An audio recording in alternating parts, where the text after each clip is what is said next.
గారు sir sir నాకు నాకు వైసీపీ ప్రతినిధులను చూస్తుంటే నిజంగా చాలా సానుభూతి కలుగుతుంది సార్. ఎందుకంటే జగన్మోహన్ రెడ్డి గారు చేసిన అడ్డమైన మహిళల పట్ల కొంచెం జాగ్రత్తగా మాట్లాడాలి.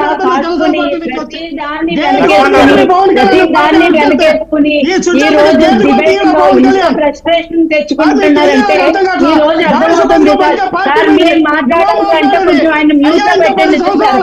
ఆయన ఏమి అసలు వ్యాలిడ్ మాటలు మాట్లాడరు, కనుక మళ్ళీ మాటలన్నీ మాట్లాడుతుంటారు. ఆయన మ్యూట్ చేయండి ఫస్ట్. వేరే వాళ్ళు మాట్లాడేటప్పుడు మధ్యలో వస్తున్నారు.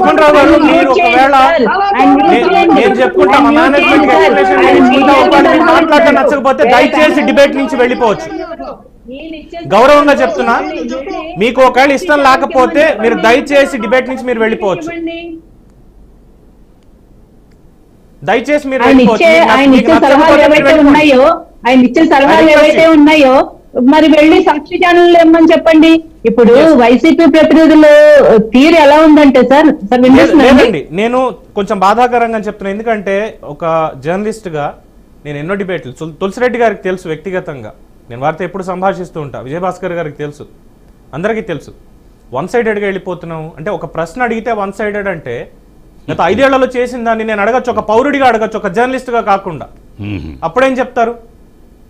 జరిగినటువంటి వ్యక్తిత్వ హననం, ఆంధ్ర రాష్ట్ర నాశనం, దిగజారిపోయినటువంటి రాజకీయాలు, సమాజం, ఏం సమాధానాలు చెప్తారు? ఓపెనింగ్ స్టేట్మెంటే షర్మిల గారు ఇలా అందరూ మీ అభిప్రాయం ఏంటి అని అడిగిన దానికి తెలుగు మీడియా మొత్తం సర్వనాశనం అయిపోయింది, పనికిమాలిన డిబేట్లు పెడుతున్నారు. మా డిబేట్ పనికిమాలింది అయితే మీరు ఎందుకు సార్ రావడం? డిబేట్ టాపిక్ మీకు ముందే చెప్తాం, అయ్యా ఇది టాపిక్, ఇది ఇలా ఉంటుంది, దీని మీద వీరన్నది ఇది, వీరన్నది ఇది, మీ అభిప్రాయం చెప్పండి అని పిలుస్తాం. ఏమైనా సలహాలు సమాజానికి ఇచ్చేవి కావచ్చు, రాజకీయ నాయకులకి ఇచ్చేవి కావచ్చు, మీ దగ్గర నుంచి తీసుకొని సమాజానికి అందజేస్తాం. అంతే తప్ప సమాజంలో ఉన్నటువంటి సమస్యల మీద మా మీడియా పోరాటం చెయ్యట్లేదు, మా మీడియా మొత్తం అంతా ఏదో వ్యక్తిగతంగానే వెళ్తోంది, పార్టీలకి కొమ్ము కాసుకుంటూనే వెళ్తోంది అంటే, ఈరోజు ఇక్కడ ఉండేటువంటి వాళ్ళు ఒక పార్టీయో 2 పార్టీల వాళ్ళే ఉంటారు. అందరు పార్టీల వాళ్ళు ఇక్కడికి వచ్చి డిబేట్లో మాట్లాడరు, మీ వాయిస్ ప్రజల్లోకి వెళ్ళదు. సుజాత్ గారు,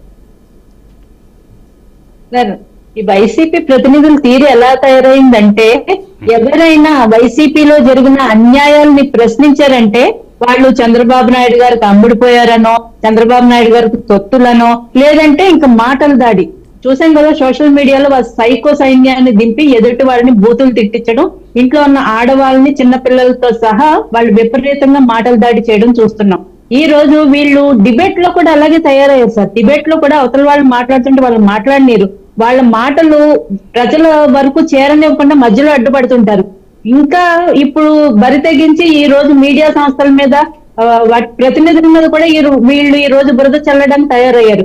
అంటే జగన్మోహన్ రెడ్డి గారు చేసిన అడ్డమైన అవినీతి, అక్రమ సంపాదనని వెనకేసుకు రావడానికి వీళ్ళు ఫ్రస్ట్రేషన్ ఒక పీక్ స్థాయిలోకి వెళ్ళిపోతుంది సార్. రాజకీయాల్లో ఒక విశిష్ట సంస్కృతిని తీసుకుని వచ్చేసారు. ఈ రోజు గత 5 ఏళ్లలో చూసుకున్నట్టే అయితే కనుక ప్రతిపక్ష నాయకుల మీద కానీ, వాళ్ళ ఇంట్లో ఆడవాళ్ల మీద కానీ, అలాగే సోషల్ మీడియాలో ప్రశ్నించిన మహిళల మీద కానీ విపరీతమైన మాటలు దాడి, బూతులతో దాడి చేసి, బయట ఎవరన్నా కూడా ప్రశ్నిస్తే వాళ్ళ మీద ఫిజికల్ గా దాడి చేసి ఎన్ని అక్రమాలు చేశారో మనం డాక్టర్ సుధాకర్ గారి కేసు దగ్గర నుంచి, డ్రైవర్ సుబ్రహ్మణ్యం హత్య చేసి డోర్ డెలివరీ చేసిన దగ్గర నుంచి, దళితుడికి శిరోమండనం చేసిన దగ్గర నుంచి, రాష్ట్రంలో మహిళల మీద హత్యలు జరుగుతుంటే తల్లిదండ్రులు పెంపకం తప్పని చెప్పిన మహిళా మంత్రుల దగ్గర నుంచి, సాక్షాత్తు అసెంబ్లీలో మంత్రులు బూతులతో రెచ్చిపోతుంటే జగన్మోహన్ రెడ్డి గారు ముసిముసి నవ్వులు నవ్వుకుంటూ వాళ్ళని ప్రోత్సహించిన తీరు కాబట్టి మనకి ఈ రోజు లక్ష్మణ్ రావు గారు లాంటి వాళ్ళని పెద్ద చూసి ఆశ్చర్యపోకర్లేదండి. ఎందుకంటే జగన్మోహన్ రెడ్డి గారు పెంచి పోషించిన సైకో బ్యాచ్ వీళ్ళందరూ ఈ బయటకు సమాజంలో నిస్సిగ్గుగా వీళ్ళందరినీ వదిలేసి, మొన్న కూడా జగన్మోహన్ రెడ్డి గారు ఏమంటున్నారండి ప్రెస్ మీట్ లో, పాపం చిన్నపిల్లలు అంట, అంటే నాకు చూడాలనిపించినప్పుడల్లా మీ భార్యను తీసుకుని వచ్చి టీవీ ముందు చూపించనేవాడు చిన్నపిల్లడు, చంపేసి శవాల్ని డోర్ డెలివరీ చేసినాడు ఉత్తముడు, సౌమ్యుడు. ఇది జగన్మోహన్ రెడ్డి గారు పెంచి పోషించింది. జగన్మోహన్ రెడ్డి గారు రాజకీయాల్లోనే కాదండి, ప్రజా బాహుళ్యంలో కూడా ఉండదగిన వ్యక్తి కాదు. ఆయన జైల్లో ఉండాల్సిన వ్యక్తి. ఇప్పుడు డిబేట్ లో పెద్ద ఆయన ఉన్నారు, తులసిరెడ్డి గారు ఉన్నారన్న ఇంగిత జ్ఞానం కూడా లేకుండా అసలు డిబేట్ అంతా ఖరాబ్ చేస్తూ ఎట్లా మాట్లాడుతున్నారండి వైసీపీ ప్రతినిధులు. అంటే వారు చేసిన అవినీతి అంతా వాళ్ళని అడిగేటప్పటికి వాళ్ళకి ఉక్రోషం, పౌరుషం, రోషం పొడుచుకొస్తుంది. వాళ్ళు దాన్ని వెనకేసుకు రాలేక ఫ్రస్ట్రేషన్ అంతా మనమే చూపిస్తున్నారు. ఈ రోజు మనం చూసాం సార్, గత 5 ఏళ్లలో ఇసుకలో భారీ కుంభకోణం జరుగుతుందని జగన్మోహన్ రెడ్డి గారు ప్రభుత్వంలో జరుగుతుందని పవన్ కళ్యాణ్ గారు చెప్తే లేదు, సుజాత పవన్ కళ్యాణ్ గారు సుజాత జగన్మోహన్ రెడ్డి గారు దత్తపుత్రుడు అన్నారు. అలాగే షర్మిల గారు ఒక్క నిమిషం సార్. కాదు ఇది ఎందుకంటే టాపిక్ ఎలాగో పూర్తిగా డైవర్ట్ అయిపోయింది. ఈ రోజు డిస్కస్ చేయాలనుకున్నటువంటి ఇందులో అదాని టాపిక్ 1750 కోట్ల రూపాయలు కూడా దీంట్లో ఉంది. ఈ రోజు మాట్లాడాల్సినటువంటి అంశంలో మొత్తం తీసుకెళ్లి టోటల్ గా డైవర్ట్ చేసేసి మీడియా మొత్తం మీద బురద జల్లేటువంటి కార్యక్రమం, అందులోని బీఆర్కే న్యూస్ మీద బురద జల్లేటువంటి కార్యక్రమం వైసీపీ ప్రతినిధి అయినటువంటి లక్ష్మణరావు గారు చేశారు. అఫ్ కోర్స్ ఆయన మాకు చాలా ఆత్మీయులే, మిత్రులే. మా ఛానల్ ఈ రోజు ఈ స్థాయిలో ఉండడానికి ఆయన కూడా తన వంతు సాయం ఆయన చేశారు, ప్రమోట్ చేశారు. దానికి మేము ఎప్పుడు కృతజ్ఞతతోటే ఉంటాం. అంతేగాని ఇటువంటి వ్యాఖ్యానాలు పబ్లిక్లో ప్రజలు చూస్తున్నారు, మా ఛానల్ ఏదో ఇప్పటిదాకా చేశాం కాబట్టి మీరు కూడా మిగతా వాళ్ళ లాగే అని చెప్పేసి మా బ్రాండ్ ఇమేజ్ని దెబ్బతీసేటువంటి కార్యక్రమాన్ని పెట్టుకుంటే ఎవరిని స్పేర్ చేయడానికి ఇందులో లేదు. అయితే ఇక్కడ పాయింట్ ఏంటంటే, ఒక చిన్న ప్రశ్న అడిగిన దానికి ఆయన సమాధానం చెప్తే అయిపోయేది. చాలా చక్కగా 2 ప్రశ్నలు అడిగారు. పవన్ కళ్యాణ్కి లోకేష్కి ఎవరికి ముఖ్యమంత్రి పదవి అన్న దాంట్లో లేదు, ఇద్దరికీ వద్దు, చంద్రబాబు ఉండాలని పవన్ కళ్యాణ్ కావాలనే పెట్టాడు అన్న దాని మీద మీరు సమాధానం చెప్పొచ్చు యాక్చువల్గా. తర్వాత సూపర్ 6 పథకాలు ఇంకా అమలు కావట్లేదంటే ఉదయం నిద్ర లేచిన దగ్గర నుంచి రాత్రి క్లోజ్ అయ్యే వరకు కూడా సూపర్ 6 మీద మేము జరుగుతున్నట్టుగా మేము చూపిస్తున్నాం. మేము ఎక్కడా ప్రజల దగ్గర అబద్ధాలు చెప్పట్లేదు, దాచట్లేదు. ఇప్పుడు వచ్చి బురద చల్లేసి బీఆర్కే న్యూస్ ఒకడు మోచేతి నీళ్లు తాగుతోందా? ఎవరు మోచేతి నీళ్లు తాగుతోంది? నోటికి వచ్చినట్టు మాట్లాడడం మీడియా ఇదే మాటలు వాళ్ళు సాక్షి టీవీలో మరి ఎందుకు చెప్పరండి? సాక్షి టీవీలో డిబేట్లు జరుగుతున్నాయని తులసిరెడ్డి గారు లాస్ట్ 1 మినిట్ మీ అపూర్వమైనటువంటి ఒక సలహా గానీ సూచన. పవన్ కళ్యాణ్ గారి ఉద్దేశం ఏంటంటే, శ్రీనివాస్ గారు మీకు ఒక నిమిషం కూడా ఇస్తాను, ఇంకా క్లోజ్ చేద్దాం. తులసిరెడ్డి గారు మీ కంక్లూడింగ్ కామెంట్స్ దీని మీద. అంటే మీరు ఇందాక చెప్పేసారు చాలా క్లియర్ గా రాజకీయం మాత్రమే మాట్లాడతానని. ఓకే, ఇప్పుడు చంద్రబాబు నాయుడు గారి పవన్ కళ్యాణ్ వ్యాఖ్యల గురించి నా అభిప్రాయం అంటే, చంద్రబాబు నాయుడు ఇప్పటికీ చాలా యాక్టివ్గా ఉన్నాడు.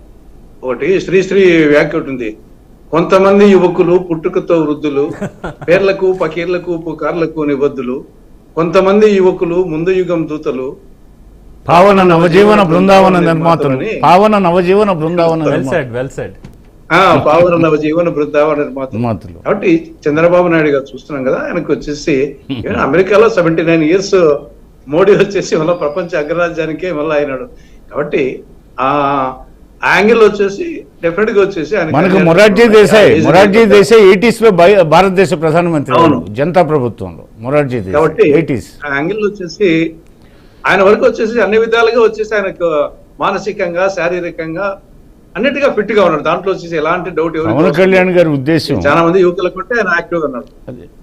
పవన్ కళ్యాణ్ గారి ఉద్దేశం ఏంటంటే, అసెంబ్లీలో ఇంకా 10 ఏళ్ళు చంద్రబాబు నాయుడు గారు పరిపాలించాలనేది, అది ఆయన చిత్తశుద్ధిని ప్రతిబింబిస్తుంది. రెండోది, గొప్ప పరిపాలనా దక్షుడు చంద్రబాబు నాయుడు ఈ శిథిలమైన రాష్ట్రాన్ని, గాడి తప్పిన రాష్ట్రాన్ని, ధ్వంసమైన రాష్ట్రాన్ని, దీనికి పునరుజ్జీవనం తేవాలంటే, పూర్వ వైభవం తేవాలంటే, తెలుగు జాతి ప్రాభవ వైభవాన్ని పునరుద్ధరించాలంటే అది చంద్రబాబు నాయుడు గారి వల్లే సాధ్యం అనేది ఆయన గ్రహించి చెప్పిన మాట అది. రైట్. ఈ 10 సంవత్సరాలు ఆయన ఇప్పుడు పీరియడ్ కాకుండా ఇంక 10 years అంటే వయస్సు, ఇప్పుడు వయసుతో పని లేదు. హిమాచల్ ప్రదేశ్లో ఇంచుమించు 87-86 సంవత్సరాల దాకా ముఖ్యమంత్రి పదవి చేసిన వాళ్ళు ఉన్నారు. మొరార్జీ దేశాయ్ అని చెప్పాను, విదేశాల్లో ఉన్నారు. అవును, ఇలా చాలా మంది ఉన్నారు. అసలు వయసు ఇది ఒక మైండ్ గేమ్ ఆడుతున్నారు. చంద్రబాబు నాయుడు గారిని గురించి వైఎస్ఆర్సీపీ పార్టీ పుట్టినప్పటి నుంచి ఆయన వయసును ప్రస్తావిస్తారు. ఇప్పుడు చెప్పారు కదా శ్రీశ్రీ గారి వ్యాఖ్యలు, మన ఇప్పుడు పరిపాలనకు కావాల్సింది అనుభవంతో కూడినటువంటి పరిపాలన.